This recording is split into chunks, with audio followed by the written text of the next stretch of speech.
Good morning, everyone. Hope you're well today. I wanted to look quickly this morning at a couple of verses from Luke chapter 8. It's verses 9 and 10, where it says, "Then his disciples asked him, saying, 'What does this parable mean?' And he said, 'To you it's been given to know the mysteries of the kingdom of God, but to the rest it is given in parables, that seeing they may not see, and hearing they may not understand.'" Those are the verses I want to have a quick look at this morning. So Jesus is explaining there what the parables are intended for. And the parables are obviously those well-known stories that are perhaps the first things that we learn probably in Sunday school, and maybe the most well-known parts of the Bible for many people. And I wonder if sometimes maybe we can take them quite lightly.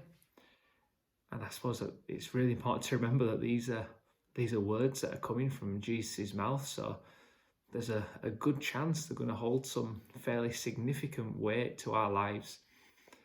If you look back just before in Luke chapter 7, at the end, we see an amazing example of this, where Jesus' his incredible wisdom and teaching comes into play.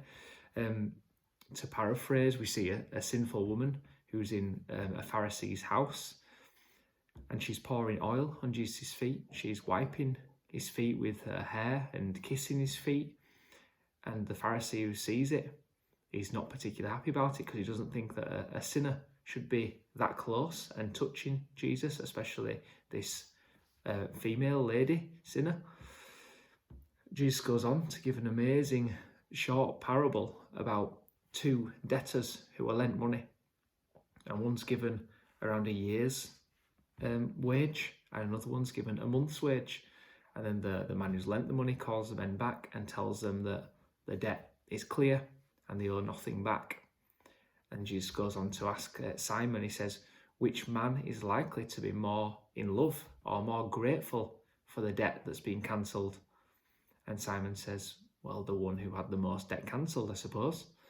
And Jesus says, you're right. And he says, and that's exactly the reason why this woman is so in love with me, because she knows just how much has been forgiven. And it's why that when I've come into this house, you've treated me like you're almost on a level with me, and that you've not understood the fact that you're just as in need of someone to save you as this lady is.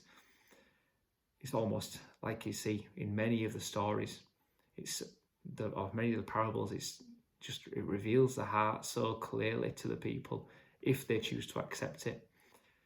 And the parables, like I said, they almost hold up a mirror for you to have a look in and see, is that me? Am I going to change? And we see stories here where it does happen, and unfortunately we see stories, think of the rich man, where it doesn't, because what Jesus has been saying, and probably what they might have known in their heart anyway, is what's been revealed. And that's what the parables do. They force us to look at ourselves and see where our heart's at. And it's really good at that. What else would we expect, I suppose, from the words from Jesus? It's not the stories aren't superficial self-help type things that make a difference for a month or so.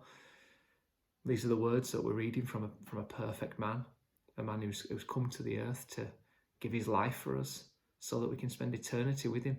So the words that are being said are definitely going to be words that are worth listening to and worth pondering over and reflecting on, regardless of how many times we've heard them.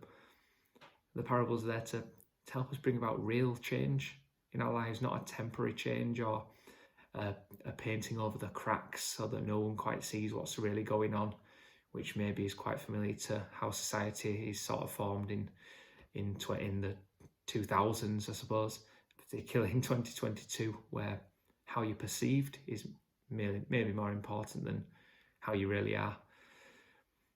And when we see ourselves in a need for change through reading the word, through reading the parables, we've got an opportunity to go deeper and to avoid that surface level relationship. And then when we're in hard times, our faith will be proven and it'll stand strong.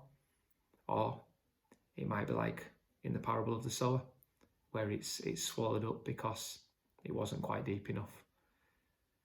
So today I'll encourage you. I didn't want to go through every single parable, obviously, but have a read of a couple this week or over the next couple of weeks, and take time to reflect. Don't treat them as stories that maybe you've heard many times, which I'm sure we all have, but see what's Jesus saying to you. What's he saying about your heart? Is there something that needs changing? Because like I said previously, it all starts with the heart, doesn't it? Because that's where your actions are going to come from. Have a great day, everyone.